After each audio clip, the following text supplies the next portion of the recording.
लोक पर आए हैं। उनकी गर्भ से 3 कन्याएं और 2 पुत्रों का जन्म हुआ। पियवक और उत्तानपाद 2 बेटा हुए। देवहूति जो स्वयंभू मनु जी महाराज की मंझली बेटी थी देवहूति, भगवान की आज्ञा से उन्होंने अपनी मंझली पुत्री देवहूति का विवाह कर्दम ऋषि के साथ कर दिया। क्योंकि कर्दम ऋषि ने इतना कठोर तप किया, दर्शन देने के लिए आए तो भगवान के नेत्रों से वे अश्रु छलक आए उनके तपापूत शरीर को देख करके। तो बिंदु सरोवर नाम का महान तीर्थ बन गया।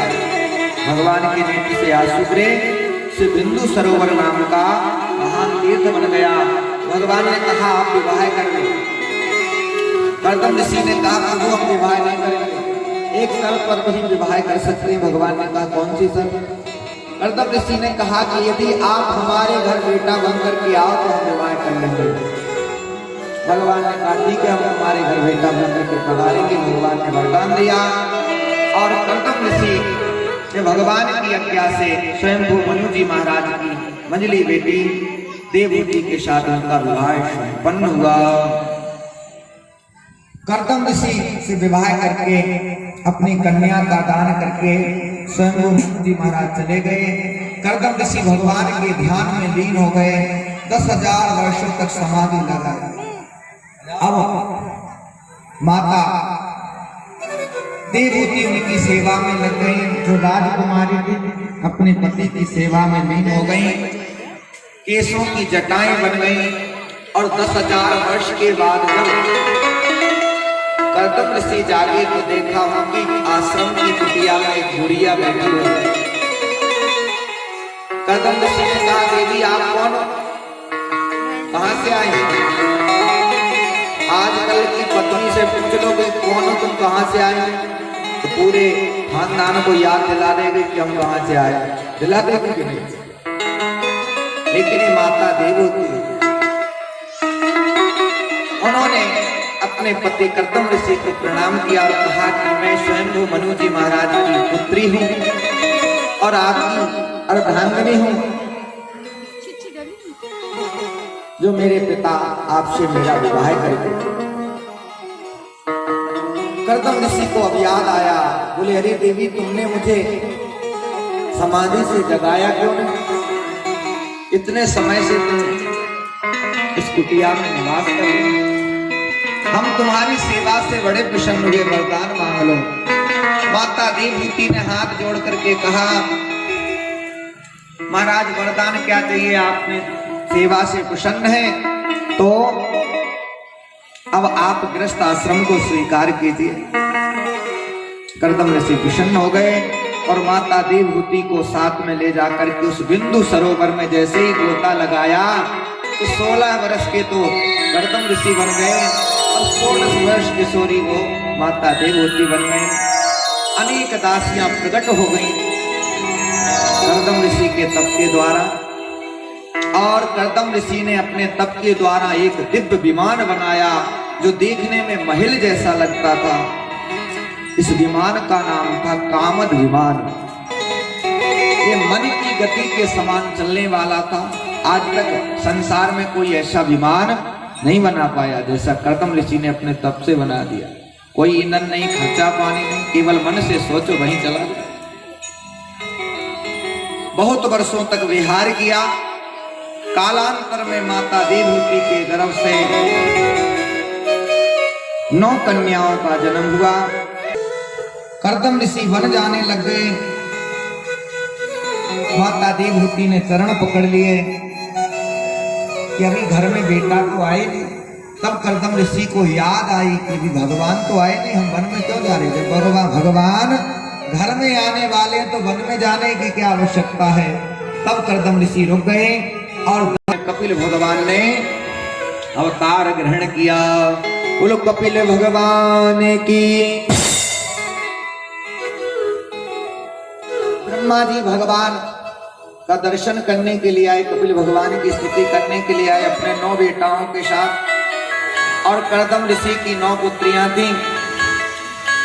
कर्दम ऋषि ने ब्रह्मा जी से कहा कि आपके घर 9 बेटा हैं आपके, हमारी 9 पुत्रियां हैं तो इनको आप स्वीकार करें। ब्रह्मा जी बोले, यही तो हम चाहते हैं। तो कर्दम ऋषि की जो 9 कन्याएं थी, कला नाम की कन्या थी जो, वो मरीचि ऋषि के साथ विवाह हुआ, जिनके 2 पुत्र हुए, कश्यप और पूर्णिमा। अत्रि का विवाह माता अनसुईया के साथ हुआ। सिद्धा नाम की कन्या का विवाह अंगरा ऋषि के साथ हुआ। हविर्भू नाम की कन्या का विवाह पुलस्त ऋषि के साथ हुआ। क्रिया नाम की कन्या का विवाह कितु ऋषि के साथ हुआ। भृगु नाम के ऋषि थे, उनका विवाह ख्याति नाम की कन्या के साथ हुआ। वशिष्ठ जी का विवाह अरुंधति जी के साथ हुआ। अथर्वा का विवाह शांति नाम की कन्या के साथ हुआ। पुलह ऋषि का विवाह गति नाम की कन्या के साथ हुआ। अब तो माता देवहूति की ये कन्याएं संसार में बड़ी पतिव्रता वही हैं। कपिल भगवान का सबने दर्शन किया और भगवान का दर्शन करके ब्रह्मा जी अपने 9 पुत्र और 9 पुत्र वधुओं को लेकर के चले गए। बोलो भक्त वत्सल भगवान की।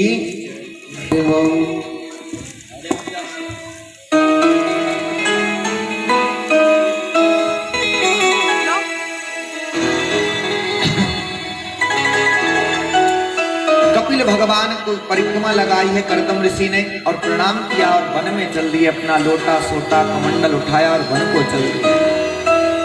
मानो कर्दम ऋषि बताना चाहते हैं कि घर में कितनी भी अनुकूलता हो, लेकिन चौथे पन में घर का त्याग कर देना चाहिए और भगवान का भजन करना चाहिए।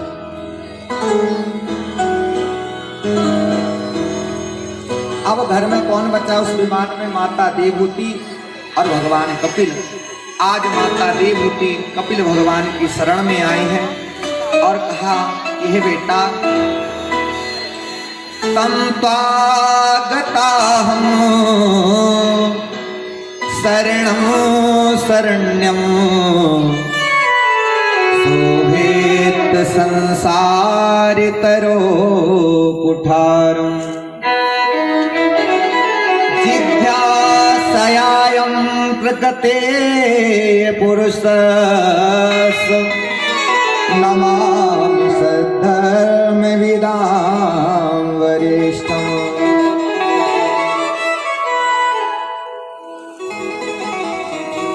ही प्रगति से परे हुए त्रिगुणातीत हे नारायण पुरुषोत्तम, मैं आपकी शरण में हूँ। माता देवहूति ये नहीं कह रहे कि हे बेटा मैं तुम्हारी शरण में हूँ। क्यों? क्योंकि वो जानती है कि परम भगवान, और भगवान से जब तक जीव आकर के ना कहे कि हे नाथ मैं आपकी शरण में हूँ, तो भगवान कहते वो मेरी माता ही क्यों ना हो, मैं उनके ऊपर भी कृपा नहीं करता। इसलिए भगवान ने मर्यादा बनाई है। यदि भगवान सोचे ये हमारी माताएं हमारे पिता कृपा करते हैं, तो फिर भगवान को सबके ऊपर कृपा करनी पड़ेगी। विमुखों को भी तानना पड़ेगा, जो दुष्ट लोग हैं उन्हें भी तानना पड़ेगा। तो भगवान कहते मुझे रिश्ते नातेदारी से कोई लेना देना नहीं है। मेरा तो स्वभाव है कि कोई भी हो, जब तक वो आकर के नहीं कहता कि हे नाथ मैं आपकी शरण में हूं, तब तक मैं उसे पर कृपा नहीं करता। तो माता देवहूति कह रही है तम त्वागताहं शरणं शरण्यं, हे त्रिगुणातीत नारायण पुरुषोत्तम भगवान मैं तुम्हारी शरण में हूं, और इस संसार रूपी जो अज्ञान रूपी बंधन है आप अपने ज्ञान रूपी कुल्हाड़ी के द्वारा इसे काट देते। बड़ा ही सुंदर उपाख्यान है, सांख्य शास्त्र है।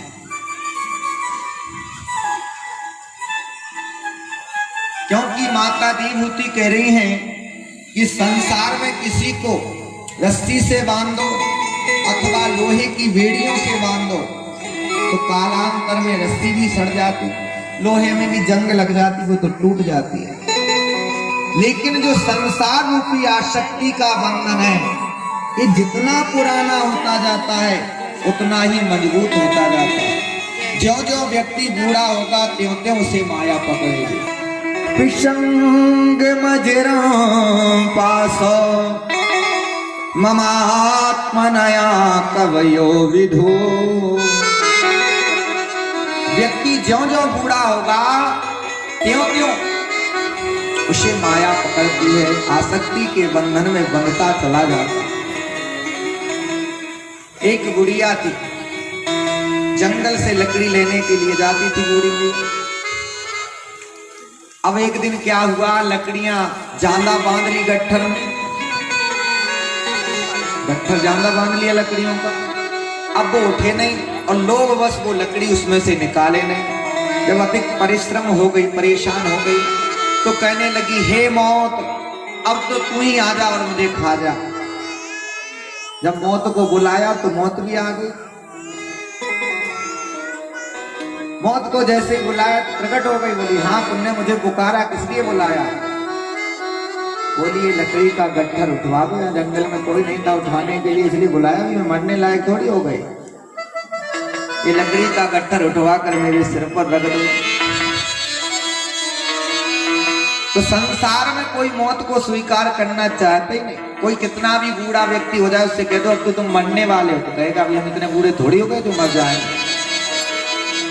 किसी बूढ़े व्यक्ति से कहो कि अब मरने लायक हो गए, भगवान का भजन करो, तो कहेंगे अच्छा अभी हम तो मरने लायक दिख रहे हैं। तो मौत को कोई स्वीकार नहीं करता, मौत तो जबरदस्ती आती है। व्यक्ति ज्यों-ज्यों बूढ़ा होगा त्यों-त्यों उसे आसक्ति रूपी बंधन पकड़ता चला जाए। श्री कपिल भगवान कहने लगे, हे मां,